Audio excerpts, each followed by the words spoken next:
اور بھی مزید تفصیل سے میں چاہتا ہوں کہ حافظ محمد سلمان صاحب آئیں اور آ کر پوری تفصیل سے بات کریں۔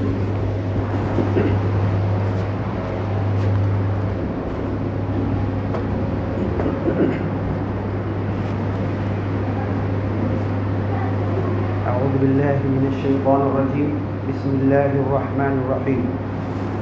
دینی بھائیوں، جب میں یہ محلے میں آیا تو مجھ کو کچھ خوشی کا احساس بھی ہوا اور کچھ کمی کا احساس بھی ہوا۔ پہلے تو ایریا ایک دم کچا ہے، روڈ نہیں بنی ہوئی ہے، مجھے لگا ادھر کہاں کوئی آبادی ہوگی، کہاں کچھ لوگ ملیں گے۔ مسجد دیکھ کر بڑی خوشی ہوئی، اور آپ لوگ جمعہ سے پہلے آ کر بیٹھ گئے، یہ دیکھ کر بہت خوشی ہوئی۔ مولانا صاحب کا جو جذبہ ہے، بیچارے محنت کرتے ہیں، اپنی حلال کی روزی کماتے ہیں، یہاں سے ایم پی تک کے بہت ساری چیزیں کندھے پہ رکھ کے لے جاتے ہیں، اور دین کے کام کا جذبہ اللہ نے دیا ہے۔ اور وہ خود کہتے ہیں کہ پڑھائی کے زمانے میں بہت آگے نہیں تھا، لیکن آج ان کے مدرسے کے جتنے ساتھی، میں تو کہتا ہوں وہ سب سے آگے آج ہیں، جو دین کا کام جس انداز سے وہ کر رہے ہیں، یہاں سے لے کے ایم پی تک، بڑے بڑے گھرانوں کی شادی لگانا، پنچایت توڑنا، وراثت کے مسائل حل کرنا۔ تو آج یہ امت، ابھی دیکھو محرم کا مہینہ گیا اور کسی نے کہا کہ حضرت امام حسین نے شہادت دی، خون دیا۔ مریض کو خون کب لگتا ہے؟ اس کی آخری اسٹیج اور اسٹیپ ہوتی ہے، تو ڈاکٹر بولتا ہے اب خون لاؤ، اور 1 گھنٹے میں خون نہیں لاؤ گے تو یہ مر جائے گا۔ تو یہی حالت اسلام کی، محمد صلی اللہ علیہ وسلم کے اس دنیا سے جانے کے فوراً بعد 30-35 سال میں یہ حالت ہو گئی کہ اسلام کو خون کی ضرورت تھی، اور سب سے بہترین خون اللہ کے رسول کی بیٹی کے بیٹے ان کے پاس ہی موجود تھا، اور وہ اپنا خون دینے کے لیے آگے بڑھ گئے۔ آج بھی وہی معاملہ ہے کہ اسلام پھر ICU میں پہنچ چکا ہے، اسے پھر خون کی ضرورت ہے، اور یہ اب ہمارے خون کی ضرورت ہے، ہم اس اسلام کو۔ لیکن دوسری طرف معاملہ یہ ہے کہ ہم خود برائیوں میں پڑے ہوئے ہیں، ہمارے مسائل میں گھرے ہوئے ہیں، ہمارے گھر کے مسائل ہیں، میری بیوی میرے سے ناراض ہے، میرا بیٹا میرے سے بات نہیں کرتا، میرے پڑوسی سے میرا جھگڑا ہے، میرے چچا بابا سے میری جمتی نہیں، رشتہ داروں سے جا تیرے گھر تو آؤں گا نہیں میں، سارے مسائل میں گھرے ہوئے ہیں۔ اور مولانا نے جتنے پیپر آپ کو بتائے، جتنے ٹاپک پر جو محنت کر کے تیار کیا ہے، آپ فوٹو کھینچو، DTP کرو، ٹائپنگ کرو، اور اس کو اچھے پیمانے پر سب تک پھیلاؤ۔ اب میں ایک بات یہ کہنا چاہتا ہوں، قرآن کی بے شمار آیتیں ہیں، حدیث بہت ساری ہے کہ یہودیوں، عیسائیوں، کافروں، مشرکوں، اللہ کے دشمنوں اور اسلام کے بیچ میں، مسلمانوں کے بیچ میں کوئی فرق کرنے والی چیز ہے تو وہ نماز ہے۔ نماز کی تحریک چل رہی ہے، 90 سال ہو گیا، تحریک چلانے والوں میں کوئی فالٹ نہیں ہے، جماعت نکالنے والوں میں کوئی فالٹ نہیں ہے، بیچارے وہ تو نکل رہے، آ رہے، مسجدوں تک آ رہے، لیکن 90 سال میں آج مسلمانوں میں 2% نمازی نہیں بن سکے۔ کتنی افسوس کی بات ہے، 2% نمازی نہیں بن سکے۔ مسجدوں کا تم جا کے سروے کر لو، اور فجر میں تو بالکل مائنس میں معاملہ ہے، 0.1، اتنے، یعنی 1% بھی نہیں آتے فجر کے اندر۔ تو اللہ تعالیٰ نے ہم کو جو علاج دیا ہے، شفاء لما فی الصدور، سینوں کے اندر، دلوں کے اندر جو چیز ہے نا، اس کا علاج اللہ نے دیا ہے۔ میرے گھر کا جھگڑا، میری بیوی سے میری نہیں جمتی، میرا بچہ میری بات نہیں سنتا، میرے چچا بابا سے میرا جھگڑا ہے، پڑوسی سے ہے، سارے مسلمان آپس میں بڑھ چکے ہیں، سیاسی طور پر بھی بڑھ گئے، دینی طور پر بھی بڑھ گئے۔ اسی لیے اللہ نے ہمارے اوپر ذلت مسلط کر دی ہے۔ اب اللہ تعالیٰ کی قرآن میں ڈھیر ساری آیتیں، وقت بہت کم ہوتا ہے، اتنا بولنے کا موقع نہیں، ایک چھوٹی سی آیت لوں گا، وقال اللہ انی معکم لئن اقمتم الصلاۃ وآتیتم الزکاۃ، اللہ نے کہا میں تمہارے ساتھ ہوں، رہوں گا، اور ہر قسم کی مدد تمہاری کروں گا، شرط سن لو، لئن اقمتم الصلاۃ، اگر تم نماز قائم کرو گے. نماز کیا قائم کریں گے؟ نماز کے ذریعے ہم کو قائم ہونا ہے. نماز میں قیام ہوتا نا، کھڑے ہوتے نا ہاتھ باندھ کے، ہم اس کو قیام بولتے. نماز کو قائم کرو، صفوں کو قائم کرو اور خود قائم ہو جاؤ. نماز کے ذریعے خود طاقت، استعینوا بالصبر والصلاۃ، طاقت حاصل کرو نماز اور صبر یعنی روزے سے. تو اللہ نے کہا میں تمہارے ساتھ ہوں. اس سے بڑھ کے کیا چاہیے؟ اس سے بڑھ کے کیا چاہیے؟ دنیا کے ایک چھوٹے سے ملک، کنٹری کا پرائم منسٹر بول دے 3 دن میرے ساتھ گھومنا. کتوں کو فون کروں گا میں، 3 دن میرے ساتھ گھومنے کو پرائم منسٹر نے بولا. اللہ بول رہا پل پل تمہارے ساتھ رہوں گا، تمہاری معیت چھوڑوں گا نہیں. ادھر ہجرت کر کے اللہ کے رسول مکہ سے مدینہ، کوئی سواری نہیں، کوئی سامان نہیں، کوئی ٹفن نہیں، کچھ کھانا پینا نہیں، نکل گئے 300 کلومیٹر مکہ سے مدینہ، اور چھپنے کی کوئی جگہ بھی نہیں. کہاں لاؤنج، کہاں ہوٹل، کہاں بسلری پانی، کہاں چائے، کہاں کافی. یہی اللہ کے رسول کا انداز رہا، یہی نبیوں کا انداز ہے. طائف کے سفر پہ نکل گئے، کوئی سواری نہیں، کوئی تیاری نہیں، کچھ نہیں. اے بلال، حضرت بلال کے گھر پہ گئے. چلو گے کدھر؟ اللہ کے رسول ہم تو کلمہ پڑھے ہیں، آپ کے ہاتھ پہ ایمان لائے، اپنی جان دے دینے کے لیے تیار ہے، تم جو بولو. کہاں چلنا ہے؟ طائف چلنا. ارے گھوڑا تو نہیں ہے، اونٹ تو نہیں ہے، سواری تو نہیں ہے. حضرت بلال پریشان ہو گئے، گھر میں جلدی سے آگے دیکھنے لگے کچھ کھجور ہے کیا؟ ارے رات میں بچوں نے اور بیوی نے کھا لیا. اور دیکھنے لگے کچھ ہے تو سوکھی روٹی نکلی. سوکھی روٹی نکلی تو ادھر بغل میں دبا لی. بغل میں کیوں دبائے؟ حدیث میں ہے ابیتو بلال اصحاب صفہ میں سے تھے. اصحاب صفہ کی حالت کیا تھی معلوم ہے؟ ابھی دیکھو میں یہ پیجامہ پہنا ہوں، یہ کرتا پہنا ہوں، یہ جیکٹ پہنا ہوں، اوپر سے ایک کپڑا ہے. اصحاب صفہ 70 سے زیادہ لوگ، کم زیادہ لوگ ہوتے رہتے تھے. بیچارے علم دین سیکھتے تھے، اللہ کے رسول صلی اللہ علیہ وسلم کی زبان سے جو بات نکلی یاد کر لیتے تھے.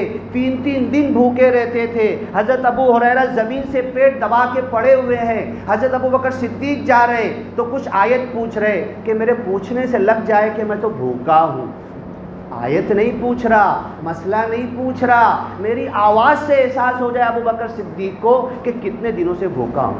حضرت ابو بکر صدیق بھی بھوکے تھے، کیا کرے؟ دعا کر کے آگے بڑھ گئے. حضرت عمر وہ بھی بھوکے تھے. تو یہ عالم، ان کے پاس کپڑا نہیں، ایک لنگی بھی کہاں سے کہاں تک، سطر چھپتی تھی ناف سے لے کے گھٹنے تک. یہاں تک کہ سجدہ کرتے تھے مسجد کے اندر تو اللہ کے رسول بولتے تھے عورتیں تم بعد میں اٹھا کرو پیچھے، پہلے ان کو اٹھ جانے دیا کرو، ان کا کپڑا بہت چھوٹا ہوتا ہے، سطر دکھنے کا ڈر ہوتا ہے. اتنی قسم پرسی کے عالم میں بولے چلو اللہ کے رسول میں نکلتا ہوں. اب وہ روٹی رکھنے کو کوئی رومال بھی نہیں تھا کہ رومال میں رکھ کے رکھ لیں. طائف اتنے لمبے سفر پہ جانا ہے، بغل میں سوکھی روٹی دبا کے نکل گئے. تو بندہ کہنا کیا چاہتا ہے کہ یہی اللہ کے رسول مدینہ کے سفر پہ نکلے، غار میں چھپے.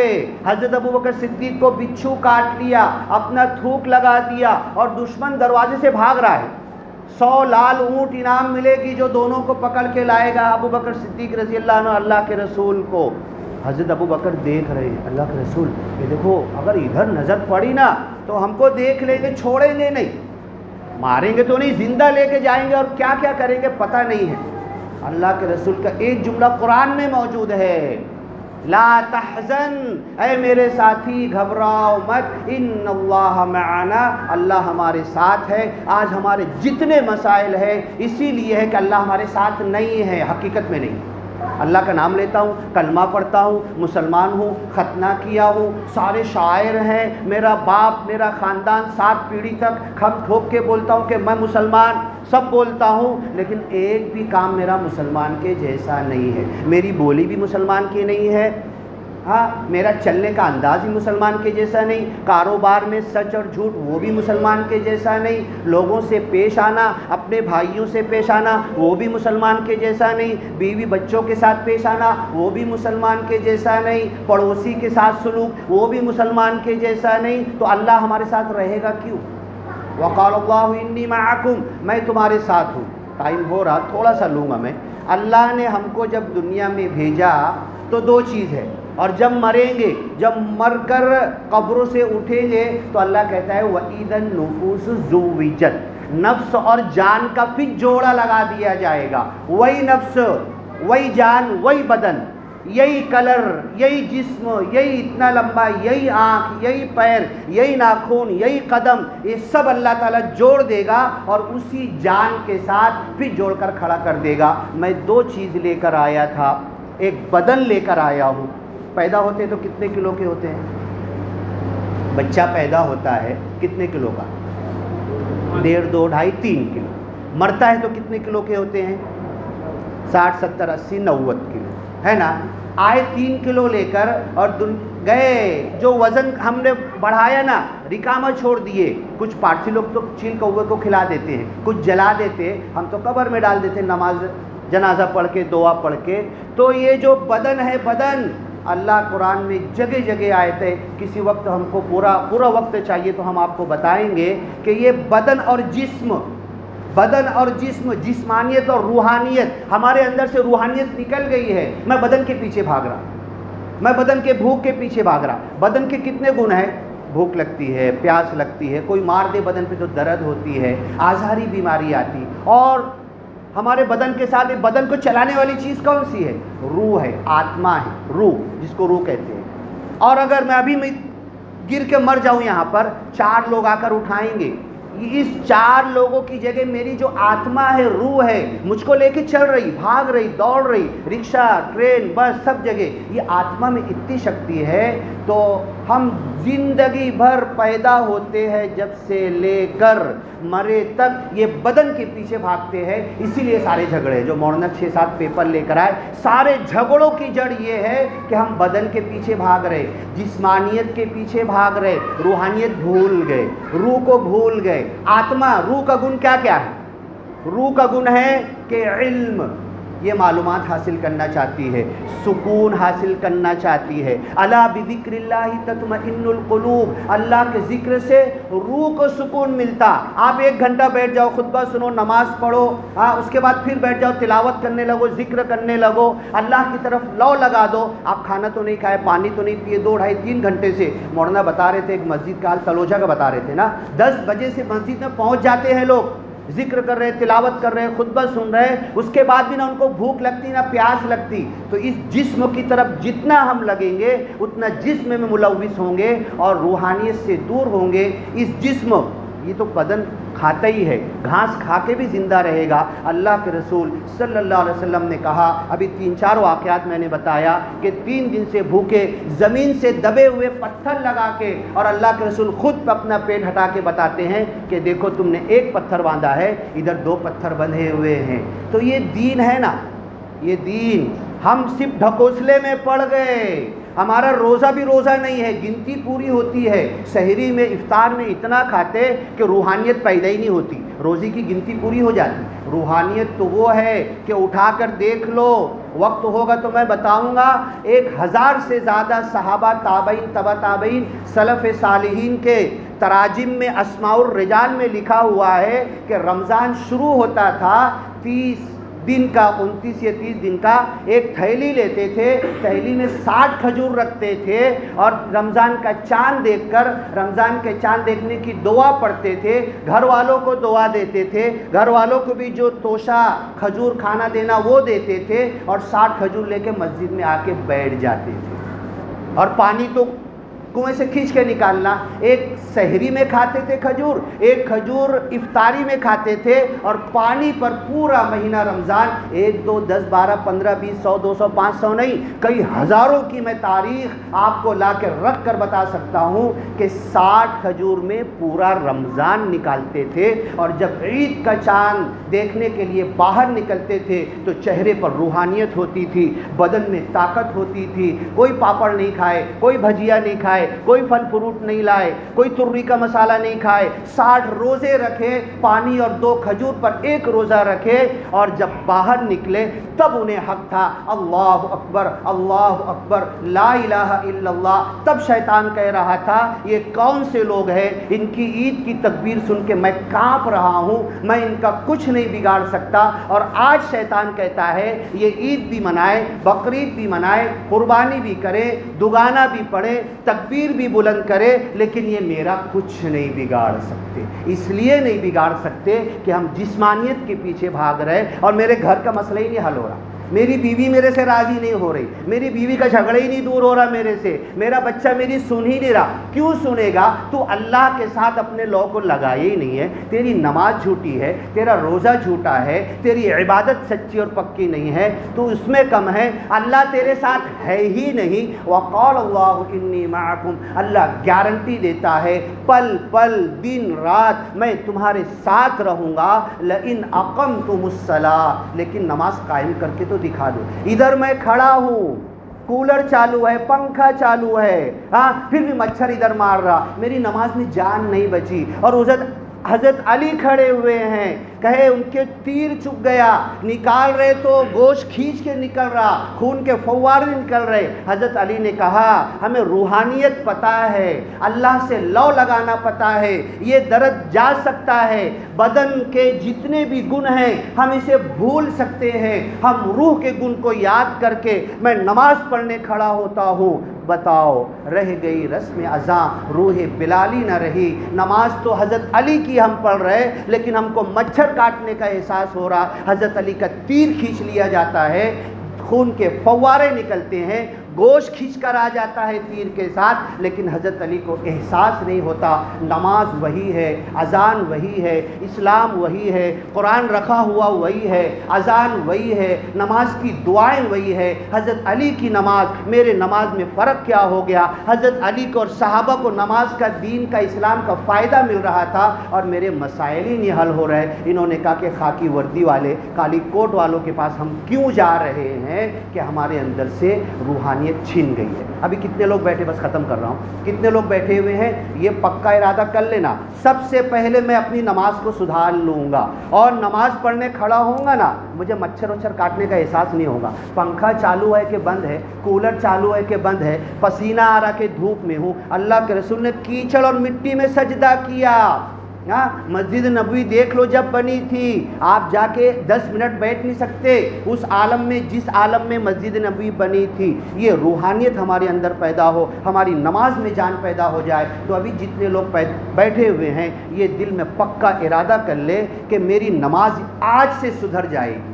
ابھی جو میں نماز پڑھوں گا تو ان تعبد اللہ کأنک تراہ, ایسی نماز پڑھوں گا کہ اللہ میں تیرے کو دیکھ رہا ہوں, تو ہے اور میں ہوں, کچھ نہیں ہے, یہ میرا جسم بھی نہیں ہے, بھوک بھی نہیں, پیاس بھی نہیں, گرمی بھی نہیں, سردی بھی نہیں, مچھر کا کاٹنا بھی نہیں, کچھ بھی نہیں, اللہ میں ہوں اور تو ہے, اور جب میں تیرے سامنے کھڑا ہوں تو مجھے کس چیز کی کمی. یہ ہماری نماز ہو جائے, یہ ہمارا روزہ ہو جائے, یہ ہماری عبادت ہو جائے. اور جب ایسی نماز پڑھ کے جب باہر نکلیں گے نا, تو پوچھیں گے تم کہاں سے آ رہے ہو, کیا کر کے آ رہے ہو؟ تمہارے چہرے پہ نورانیت, روحانیت دکھ رہی ہے, کچھ دم لگ رہا ہے, تمہاری بولی میں فرق ہو گیا, تم تو بہت اچھا سافٹ بولنے لگے, بہت نرم دل ہو گئے, تمہارے چلنے, تمہارے دیکھنے, لوگوں کے ساتھ ویوہار. کیا کیا؟ ہاں جمعہ کی, ہاں ٹھیک ہے, جمعہ کی پوری نماز پڑھے, سنت نفل وغیرہ پڑھیں, اور اسی انداز سے پڑھے کہ اللہ میں تیرے کو دیکھ رہا ہوں, تو میرے ساتھ ہے. وقال اللہ انی معکم, اللہ نے بھروسہ دیا, یقین دیا قرآن کے اندر, میں پل پل تمہارے ساتھ رہوں گا, کوئی تمہارا کچھ بگاڑ نہیں سکتا. لیکن تم کو اپنی نماز سدھارنا پڑے گی, اپنا روزہ سدھارنا پڑے گا, اپنے بیوی بچوں کا گھر کا ماحول سدھارنا پڑے گا. اللہ سے دعا ہے, پھر دیکھیں گے انشاءاللہ کسی وقت تو ہوگا, ٹائم زیادہ ہو رہا, باتوں سے باتیں نکلتی ہے. یہ روحانیت کی باتیں, یہ تو اللہ تعالی ہم کو دنیا کے اندر اونچا اٹھنے کے لیے بھیجا ہے, لیکن ہم ذلیل ہو رہے, اس ذلت سے کیسے نکلیں گے, اونچا کیسے اٹھیں گے؟ یہ باتیں انشاءاللہ ہوتی رہے گی. اللہ تعالی ہمیں پورے دین پر عمل کرنے کی توفیق دے. بارک اللہ لنا ولکم فی القرآن المجید ونفعنا ایاکم بالآیات والذکر الحکیم. انہ تعالی جواد کریم ملک بر رؤوف رحیم ورب الحمید.